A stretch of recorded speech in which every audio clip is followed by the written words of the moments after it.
প্রিয় শিক্ষার্থীরা, আশা করি তোমরা সবাই ভালো আছো, সবাই সুস্থ আছো। আজকে আমি তোমাদের সাথে যে বিষয়টি নিয়ে আলোচনা করব সেটি হচ্ছে যেটি আমাদের হচ্ছে নাটক সিরাজউদ্দৌলার দ্বিতীয় অঙ্কের দ্বিতীয় দৃশ্য নিয়ে। তোমাদের নিশ্চয়ই মনে আছে গত পর্বে আমরা নাটকের দ্বিতীয় অঙ্কের প্রথম দৃশ্যটি শেষ করেছিলাম। তো তোমরা জানো যে দ্বিতীয় অঙ্কের তিনটি দৃশ্য, তার মধ্যে আজকে যেটি হবে সেটি হচ্ছে দ্বিতীয় দৃশ্য। আর নাটকটি তো অবশ্যই লাইন বাই লাইন তোমাদের পড়তেই হবে, এবং এখানে লাইন বাই লাইন যদি পড়ো তাহলে তোমাদের বহু নির্বাচনী প্রশ্নের উত্তরগুলো দিতে তোমাদের জন্য সহজ হবে। তো গতানুগতিকভাবে আমি যেটা মনে করিয়ে দিতে চাই, আমি আগেও মনে করিয়ে দিয়েছিলাম বারবার। দেখো, নাটক সিরাজউদ্দৌলা নাটকটি লিখেছেন সিকান্দার আবু জাফর। সিকান্দার আবু জাফরের এই যে বানানটি দন্তের নয় নিচে হসন্ত আছে, সেটি খেয়াল করবে। আচ্ছা, তাহলে দেখো দ্বিতীয় অঙ্কের দ্বিতীয় দৃশ্য আজকে শুরু হবে এবং সময়টি হচ্ছে 1757 সাল 19 মে। এবং এটি কোথায়, স্থানটি কোথায়? মীর জাফরের আবাস, অর্থাৎ সিপাহসালার মীর জাফর, সিরাজউদ্দৌলার সেনাপতি, প্রধান সেনাপতি। তাহলে দেখো এখানে শিল্পীবৃন্দ কারা কারা আছেন, অথবা আমি এভাবে বলতে পারি তোমাদেরকে, যারা মন্ত্রিসভায় যারা অর্থাৎ মন্ত্রিসভার যারা যে লোকগুলো আছেন তার মধ্যে উল্লেখযোগ্য, দেখো মীর জাফর তো আছেনই, তিনি আছেন রাজবল্লভ, রাজদুর্লভ, জগৎ শেঠ। আর এর পরবর্তীতে যে চরিত্রগুলো আসবে সেটি হচ্ছে রাইসুল, তোমরা আগেও পড়েছো, রাইসুল, জুহালা এবং প্রহরী। তাহলে আমরা শুরু করে দিই। তোমরা সবাই বই খোলো, বইয়ে বের করো তোমরা নাটকটির দ্বিতীয় অঙ্কের দ্বিতীয় দৃশ্য। একটু মনোযোগী হও তোমরা। দেখো, জগৎ শেঠকে দিয়ে প্রথম শুরু হয়েছে নাটকের কথোপকথন। সিপাহসালার বড় বিষয়ে হতাশ হয়েছেন, সেটা কিন্তু মীর জাফরকে উদ্দেশ্য করে বলছে। খুব মনোযোগ দিয়ে শুনো, লাইন বাই লাইন পড়তে হবে কিন্তু। তো মীর জাফর বলছে, না শেঠজি, হতাশ হওয়ার প্রশ্ন নয়, আমি স্তব্ধ হয়ে আছি, অগ্নিগিরির মতো প্রচন্ড গর্জনে ফেটে পড়বার জন্য তৈরি হচ্ছি। বুকের ভিতর আকাঙ্ক্ষার আর অধিকারের লাভা টকবক করে ফুটে উঠছে ঘৃণা আর বিদ্বেষের অসহ্য উত্তাপে। এবার আমি আঘাত হানবই। বুঝতেই পারছো, সিরাজউদ্দৌলার যে মন্ত্রিসভায় যে মানুষগুলো আছে তারাই কিন্তু তার সাথে বিশ্বাসঘাতকতা করছে এবং তারা কিন্তু জোট হচ্ছে বিভিন্ন জায়গায়। এর আগেও তোমরা পড়েছো, তোমরা লক্ষ্য করেছো, তারা বিভিন্ন জায়গায় তার বিরুদ্ধে ষড়যন্ত্র করছে। এখন দেখো, যখন বলছি যে এবার আমি আঘাত হানবই। আচ্ছা, তারপরে রাজবল্লভ যেটা বলে উঠল, শুধু অপমান, প্রাণের আশঙ্কায় সে আমাদের আতঙ্কিত করে তোলেনি। পদস্থ কেউ হলে মানের মর্যাদা বুঝতো, কিন্তু মোহনলালের মতো সামান্য একটা সিপাই যখন তলোয়ার খুলে সামনে দাঁড়ালো তখন আমার চোখে কিয়ামতের ছবি ভেসে উঠছিল। মনে আছে তোমাদের সে যে লবণ বিক্রেতা আগের পর্বের, যে তার দুরবস্থা দেখে তোমাদের নিশ্চয় মনে আছে, তার পোয়াতি বউটাকে পর্যন্ত তারা রেহাই দেয়নি। হ্যাঁ, ইংরেজরা রেহাই দেয়নি, এবং এটার পেছনে সিরাজউদ্দৌলা মনে করেছেন তার ব্যর্থ শাসন ব্যবস্থায় দায়ী, এবং তিনি দাঁড় করিয়েছেন তার মন্ত্রিসভাকে তার সামনে, প্রশ্ন তুলেছেন যে আমার ব্যর্থতা কেন, হ্যাঁ আমাকে বলুন, আমি কেন শাসন চালাতে পারছি না। তোমাদের নিশ্চয় মনে আছে। এখন সেই ঘটনাটা রাজবল্লভ একেবারেই মন থেকে মুছে ফেলতে পারছে না। মোহনলাল যদিও একজন সাধারণ একজন সিপাই, কিন্তু সে সবচাইতে কিন্তু বিশ্বস্ত সিরাজউদ্দৌলার, নবাবের। তাহলে দেখো, এই জন্য বলছি যে যখন তলোয়ার খুলে সে সামনে দাঁড়ালো তখন আমার চোখে কিয়ামতের ছবি ভেসে উঠেছিল। তখন রায়দুর্লভ বলছে, সিপাহসালারের অপমানটা আমার বেশি লেগেছে। সে আবার রায়দুর্লভ বলতে চাইছে যে কারো অপমান নয়, অর্থাৎ মীর জাফরের অপমানটা তার কাছে বেশি খারাপ লেগেছে। এখন আপনারা সবাই আশা করে বুঝতে পারছেন যে সিরাজ আমাদের শাস্তি দেবে না, তা দেবে না। এখন জগৎ শেঠ বলছে আবার তা দেবে না, চতুর্দিকে বিপদ, তা সত্ত্বেও সে আমাদের বন্দি করতে চায়। এরপর সিংহাসনে স্থির হতে পারলে তো কথাই নেই। তারপর রাজবল্লভ বলছে, আমাদের অস্তিত্বই সে লোক করে দেবে। আমাদের সম্বন্ধে যতটুকু সন্দেহ নবাবের বাইরের আচরণে প্রকাশ পেয়েছে, প্রকাশ পায়নি তার চেয়ে বহুগুণ বেশি। তার মানে তারা ধরে নিয়েছে নবাব সিরাজউদ্দৌলা এর মধ্যে অনেক তথ্যই তিনি জেনে গেছেন এদের সম্পর্কে। শওকত জঙ্গের ব্যাপারে নবাব আমাদের কিছু জিজ্ঞাসা করেননি। আচ্ছা, নবাব আমাদের কিছু জিজ্ঞাসা করেননি, শুধু মোহনলালের অধীনে সৈন্য পাঠিয়ে তাকে বিনাশ করেছে। তো বুঝতেই পারছো ইতোমধ্যেই কিন্তু মোহনলালের নেতৃত্বে সেনাবাহিনী পাঠিয়ে তাকে কিন্তু ইয়ে করা হয়েছে, শওকত জঙ্গকে বিনাশ করা হয়েছে। এটা আমাদের নিশ্চিত হওয়ার কিছুই নেই।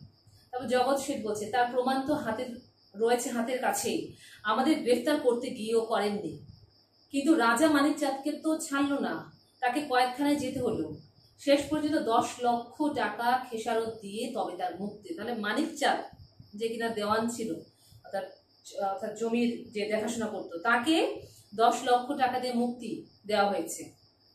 আচ্ছা, আমি দেখতে পাচ্ছি নন্দকুমারের অদৃষ্টীয় বিপদ ঘনিয়ে এসেছে। তারপর দেখো মীর জাফর বলছে আমাদের কারো অদৃষ্ট মেঘমুক্ত থাকবে না শেঠজি। এরপর অপর পৃষ্ঠায় চলে আসো তোমরা। রাজবল্লভ বলছে দেখো আমি ভাবছি তেমন দুঃসময় যদি আসে, তার আর মূল্য দিয়ে মুক্তি কিনবার পথটা যদি খোলা থাকে, তাহলেও সে মূল্যের পরিমাণ এত বিপুল হবে যে আমরা তা বইতে পারবো কিনা সন্দেহ। মানিক চাঁদের মুক্তিমূল্য 50 কোটি টাকার কম হবে না। আচ্ছা, তখন জগৎ শেঠ, রাজবল্লভ যখন বললো, জগৎ শেঠ বলল ওরে বাবা, তার চেয়ে গলায় পা দিয়ে বুকের ভেতর থেকে কলজিটাই টেনে বার করে আনুক। 50 কোটি? আমার যাবতীয় সম্পত্তি বিক্রি করলেও 1 কোটি টাকা হবে না। ধরতে গেলে মাসের খরচই তো উঠে না। নবাবের হাত থেকে ধন সম্পত্তি রক্ষার জন্য মাসে মাসে অজস্র টাকা খরচ করে সেনাপতি ইয়ার লুৎফো খায়ের অধীনে 2000 অশ্বারোহী পুষতে হচ্ছে। তাহলে এইটা তোমরা দাগ দিয়ে রাখো। হ্যাঁ, তাহলে কত হাজার? 2000 অশ্বারোহী, মানে ঘোড়ার আরোহী, যারা ঘোড়ার পিছে অর্থাৎ যুদ্ধ করবে সেই বাহিনী, তাদেরকে লালন পালন করতে হচ্ছে কার? জগৎ শেঠের। আচ্ছা, তারপর মীর জাফর বলছে কাজেই আর কালক্ষেপ নয়, অর্থাৎ আর কোনো সময় নষ্ট করা নয়, আমরা প্রস্তুত। কে বললো এটা? রাজবল্লভ। কর্মপন্থা আপনি নির্দেশ করুন, আমরা এক বাক্যে আপনাকে নেতৃত্ব দিলাম। তো ওরা মেনে নিয়েছে সিপাহসালার ইয়েকে, কি বলে যে মীর জাফরকে, তার অধীনেই তারা কাজ করছে, তার অর্থাৎ চক্রান্ত হচ্ছে কিন্তু এখানে একজোট হয়ে তাদের।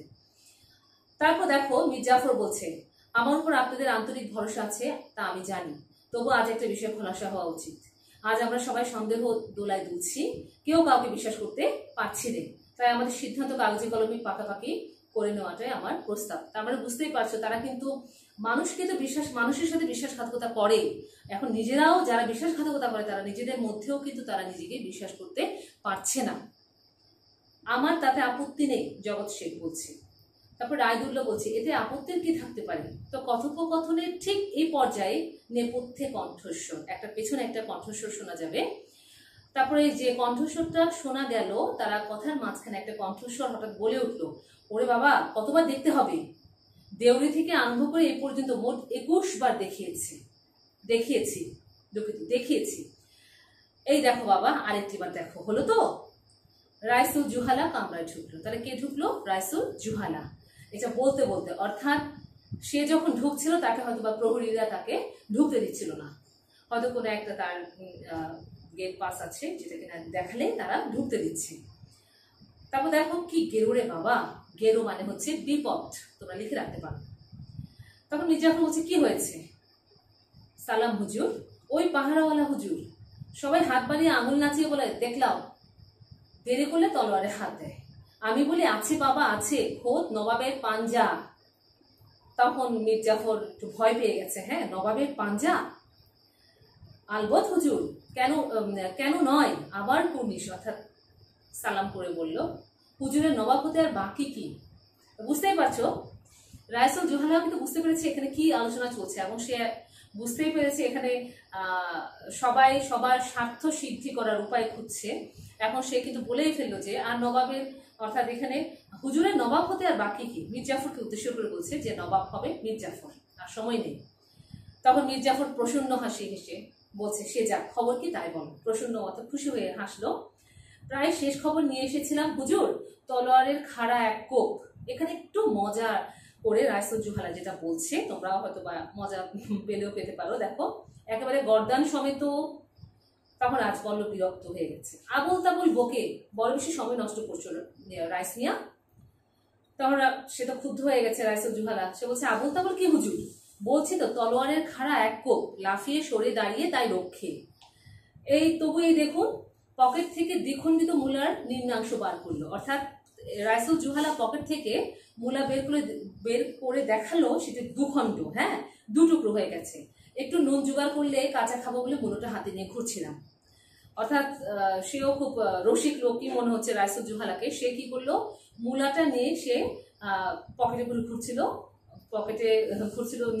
যে সে একটু নুন পেলে সেটি কাঁচা খাবে সে। ক্লাইভ সাহেবের তলোয়ারের কোপে সেটাই দুখণ্ড। তার মানে রবার্ট ক্লাইভের কথা তো তোমাদের মনেই আছে, যার কথা বলেছিলাম। তারপর দেখো জগৎ শেঠ কি বলছে, এটি দেখি ব্যাপারটা ক্রমশ ঘোরালো করে তুলছে। কারণ রাইসুল জুহালা কিন্তু এই অর্থাৎ তারা যে খবরটা চাইছে তার বাইরে বেশি কথা বলছে, তো এরা তো অস্থির হয়ে আছে খবরটা শোনার জন্য। ক্লাইভ সাহেব তোমাকে তলোয়ারের কোপ মারতে গেল কেন? গেরো হুজুর, কপালের গেরো, বিপদ আর কি। উমিচাঁদের চিঠি নিয়ে তার কাছে গেলাম। তিনি চিঠি না পড়ে কটমট করে আমার দিকে চাইতে লাগলেন। এটা ঘটনাটা, অর্থাৎ উমিচাঁদের চিঠি নিয়ে সে রবার্ট ক্লাইভের কাছে গিয়েছে। তারপর রবার্ট ক্লাইভ নাকি তার দিকে কটমট করে চেয়ে বলল। তারপর ওর কামানের মতো গলা দিয়ে একতাল গোলা ছুটে বার হলো, আর ইউ এ স্পাই? এবং সঙ্গে সঙ্গে ওই প্রশ্নই বাংলায়, আবার সে তো ইংরেজিতে বলেছে তুমি কি স্পাই, আবার বাংলায় বলছে যে তুমি কি গুপ্তচর। এমন এক অদ্ভুত উচ্চারণ করলেন। এটা কিন্তু বলছে কে?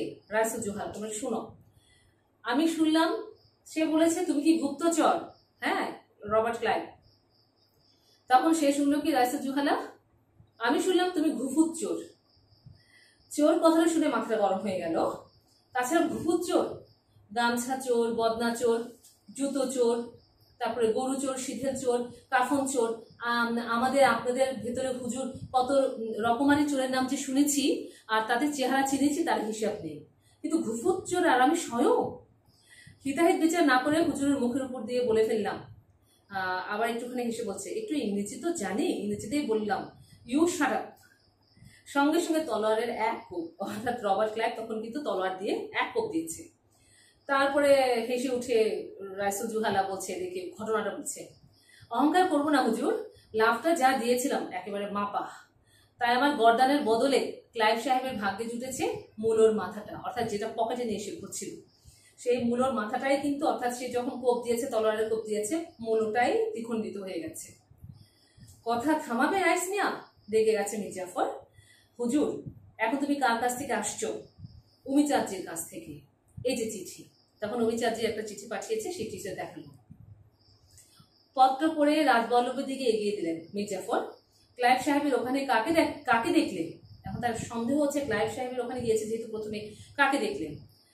তখন রাইস বলল, অনেকগুলো সাহেব, মেম সাহেব হুজুর, ভূত ভূত চেহারা সব। কারো নাম জানো না? মীর জাফর বলছে, সব তো বিদেশি নাম। এদেশে হলে পুরুষগুলোকে বলা যেত ব্রহ্মদত্তি, জটাধারী, মামদো পেচো, চোয়ালে পেচো, গলায় দৌড়ে, এক ঠেঙ্গে, কন্দকাটা। অর্থাৎ কি বলবো, সেটা রূপকথায় পড়েছে তোমরা, ভূতের নাম, রূপকথায় ইয়ের নাম। মেয়েগুলোকে বলতে পারতাম শাকচুন্নি, উল্কামুখী, আষ্টে পেতনি, কানি পিসাচি, সব আর কি। তখন জগৎ শেঠ বলল, রাইস মিয়ার মুখে কথার খই ফুটেছে। তখন সে বলছে, রাত বিরাতে চলাফেরা করি, ভূত পেতনির সঙ্গে যোগ রাখতে হয় হুজুর। চিঠিখানা রাজবল্লভ, জগৎ শেঠ এবং রায়দুল্লভের হাত ঘুরে আবার মীর জাফরের কাছে এলো। তার মানে সবাই একবার একবার করে পড়ল। তারপর দেখো, তাহলে একে বিদায় দেওয়া যাক। কে বলছে এটা? মীর জাফর। চিঠির জবাব দেবেন না? রাজবল্লভ বলছে।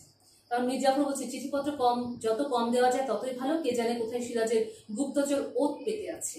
ওত পেতে বসে আছে মানে কি, হয়তো বা ফাঁদ পেতে বসে আছে ধরার জন্য, হ্যাঁ, যারা পত্রবাহক। আচ্ছা, জগৎ শেঠ বলছে, তাছাড়া আমাদের গুপ্তচরদেরই বা বিশ্বাস কি?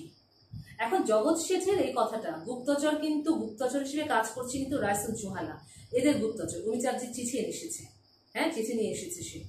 সুতরাং সে বলছে গুপ্তচরদের বা বিশ্বাস কি? এখন কিন্তু তার সামনে বলে ফেলেছে কথাটা। কার সামনে? একজন গুপ্তচরের সামনে। তারা মূল চিঠি হয়তো আসল জায়গায় পৌঁছাচ্ছে, কিন্তু একখানা করে তার নকল যথাসময়ে নবাবের লোকের হাতে পাচার করে দিচ্ছে। তার মানে সে গুপ্তচরকে পর্যন্ত তারা বিশ্বাস করছে না, কারণ তারা নিজেরাই বিশ্বাসঘাতক। তখন রাইস বলছে, সন্দেহ করাটা অবশ্য বুদ্ধিমানের কাজ, কিন্তু বেশি সন্দেহে বুদ্ধি ভুলিয়ে যেতে পারে।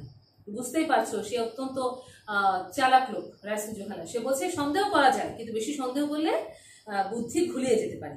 একটা কথা মনে রাখবেন হুজুর, গুপ্তচররা যথেষ্ট দায়িত্ব নিয়ে কাজ করে, তাদের বিপদের ঝুঁকিও কম নয়। এই লাইনগুলো তোমরা একটু প্রথম বন্ধনী দিয়ে রাখবে, একটু গুরুত্বপূর্ণ আছে তোমাদের অনুধাবনমূলক প্রশ্নের জন্য। কারণ সে কিন্তু আসলেই সত্যি কথা বলেছে, যারা গুপ্তচরে কাজ করছে তাদের কিন্তু বিপদের ঝুঁকিও কম নয়। হ্যাঁ, কোথায় কেউ পেতে আছে, কিছু মনে করো না। তখন জগৎ শেঠ বলছে, তোমার সম্বন্ধে কোনো মন্তব্য করিনি। মীর জাফর বলছে, তুমি তাহলে এখন এসো, তার মানে যেতে বলছে আর কি। উমি চাচিকে আমার এই সাংকেতিক মোহরটা দিও। তখন একটা মোহর দিয়েছে উমি চাচিকে দেখানোর জন্য, তাহলেই তিনি তোমার কথা বিশ্বাস করবেন। তাকে বলো 2 নম্বর জায়গায়, এটা দাগ দিয়ে রাখো, হ্যাঁ, 2 নম্বর জায়গায় আগামী মাসের 8 তারিখে সবকিছু লেখাপড়া হবে। লেখাপড়া হবে মানে কি, তারা কাগজে সই করবে হয়তো বা তারা যখন ক্ষমতা হাতে আসবে তখন কাগজে কলমে লেখা থাকবে আগে থেকে কে কতটুকু ভাগ বাটোয়ারা পাবে। তখন রাইস বলে, হুজুর, সাংকেতিক মোহরটা নিয়ে সে বেরিয়ে গেল। অর্থাৎ হুজুর অর্থাৎ যে হুজুর বলে সাংকেতিক মোহরটা নিয়ে সে বেরিয়ে গেল উমিচাঁদের উদ্দেশ্যে। আচ্ছা, তখন মীর জাফর বলছে, রাইসুল জুহালা খুবই চালাক, সে অমিচাঁদের বিশ্বাসী লোক, ওর সামনে শেঠজির ও কথা বলাটা ঠিক হয়নি। তাহলে শেঠজির ও কথা বলা ঠিক হয়নি কোনটি? জগৎ শেঠ কিন্তু যেটা সন্দেহ করেছে সেটাও কিন্তু যে মূল্যহীন নয়, যে গোয়েন্দা কে কোন দিকে, অর্থাৎ এই যে গুপ্তচরে কাজ করছে, কিভাবে কাজ করছে, গুপ্তচররা কিনা তারা বিশ্বস্ত কিনা সেটাই। আমি শুধু বলেছি কি হতে পারে। জগৎ শেঠ বলছে, মীর জাফর বলছে, কত কিছু হতে পারে শেঠজি, আমরা কি দিনকে রাত করে তুলছি রে? সত্যি কথা, তারা যেটা হচ্ছে দিনকে রাত করে তুলছে। নবাবে মীর মুন্সি আসল চিঠি গায়েব করে, ডাক্তার নবাবে মীর মুন্সি আসল চিঠি গায়েব করে নকল চিঠি পাঠাচ্ছে কোম্পানির কাছে। তো চিন্তা করো নবাবের চারপাশে কতটা বিশ্বাসঘাতকতা ছড়িয়ে আছে, তার নিজের পরিষদ।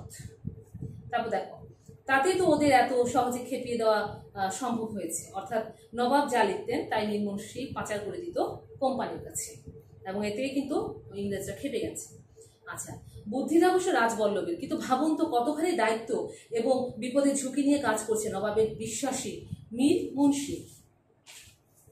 তারপর জগৎ শেঠ বলছে, তা তো বটেই, গুপ্তচরের সহায়তা ছাড়া আমরা এক পাও এগোতে পারতাম না। মীর জাফর বলছে, প্রস্তুতি প্রায় শেষ হয়ে এসেছে, এখন আমি ভাবছি ইংরেজদের উপর পুরোপুরি নির্ভর করা যাবে কিনা। এখন ইংরেজদের উপরে তাদের একটা অবিশ্বাস জন্মাচ্ছে, আস্তে আস্তে অবিশ্বাস জন্মাচ্ছে। তাতে কোনো সন্দেহ নেই, রাজবল্লভ বলছে, ওরা বেনিয়ার জাত, পয়সা ছাড়া কিছু বোঝে না। ওরা জানে সিরাজউদ্দৌলার কাছ থেকে কোনো রকম সুবিধার আশা নেই, কাজে সিপাহসালারকে সিংহাসনে বসবার জন্য ওরা সব রকমের সাহায্য দেবে। তো বুঝতেই পারছো, তারা যদি মীর জাফরকে সাহায্য করে ইংরেজরা, তাহলে ইংরেজরা কিন্তু এদেশে একেবারে বসে যাবে। অর্থাৎ তারা এখানেও থাকতে পারবে, দুদিকে মীর জাফর তাদের দলের হয়ে কাজ করছে। অবশ্য টাকা ছাড়া, কারণ এখন জগৎ শেঠ বলছে, কারণ সিরাজকে গদিচ্যুত করা ওদের প্রয়োজন হলেও সিপাহসালারকে ওরা সাহায্য দেবে নগদ মূল্যের বিনিময়ে। অর্থাৎ টাকা হলেও দেবে, যেন কিছুতেই সিরাজউদ্দৌলা যেন সে নবাবি করতে না পারে। সেটাও একটা সমস্যা হয়ে দাঁড়াবে কিনা তো বুঝতে পারছি না। এটা কে বলছে? রাজবল্লভ। আমি যতদূর শুনেছি ওদের দাবি 2 কোটি টাকার উপরে যাবে, কিন্তু এত টাকা সিরাজউদ্দৌলার তহবিল থেকে কোনো রকমই পাওয়া যাবে না। কারণ সিরাজউদ্দৌলার থেকে কেন পাওয়া যাবে না, এখানে একটা বিষয় আছে। তার তহবিলে এত টাকা নেই, তিনি কিন্তু জনগণের জন্য ব্যয় করতেন। তিনি এমন কোনো নিজস্ব কোনো সম্পত্তি রাখতেন না যেখানে কিনা তার মানে একটা ব্যক্তিগত সম্পত্তি মনে করতেন না, এটা জনগণের টাকা হিসেবেই তার তহবিল। এরা কিন্তু জানে সেটা। তখন সবার শেষে মীর জাফর যেটা বললো সেটা হচ্ছে, আমরা অনেক দূর এগিয়ে এসেছি রাজা রাজবল্লভ, ও কথা আর এখন ভাবলে চলবে না। সকলের স্বার্থের খাতিরে ক্লাইভের দাবি মেটাবার যা হোক একটা ব্যবস্থা করতেই হবে। তারপর বিভোর কণ্ঠে বলছে, সফল করতে হবে আমার স্বপ্নে ভাসছে মীর জাফর। বাংলার মসনদ নবাব আলীবর্দীর আমলে, উত্তত সিরাজের আমলে মসনদের পাশে অবনত মস্তকে দাঁড়িয়ে আমি এ কথাই শুধু ভেবেছি, একটা দিন, মাত্র একটা দিনও যদি ওই মসনদের মাথা উঁচু করে আমি বসতে পারতাম। বুঝতেই পারছো, সে তার এই স্বপ্নটা অনেক আগে, নবাব আলীবর্দী খাঁর আমাদের তখন থেকে সে বসতে চায় নবাবের জায়গায়, আর এই কারণে এতটাই চক্রান্ত। তো তোমরা বুঝতেই পারছো, আজকে তোমাদের শেষ হলো নাটকটির 2য় অঙ্কের 2য় দৃশ্য। তাহলে পরবর্তী ক্লাসে আমরা পড়ব নাটকটির 2য় অঙ্কের 3য় দৃশ্য। ওভাবে আমাদের 2য় অঙ্কটিও আমাদের শেষ হয়ে যাবে আশা করছি। তো এই পর্যন্ত আজকে তোমরা একটু মনোযোগ দিয়ে শুনেছো বলে আশা করছি। আর একটু বাসায় পড়বে, কেমন? আজকে এটুকুই। সবাই ভালো থেকো, সুস্থ থেকো। ধন্যবাদ।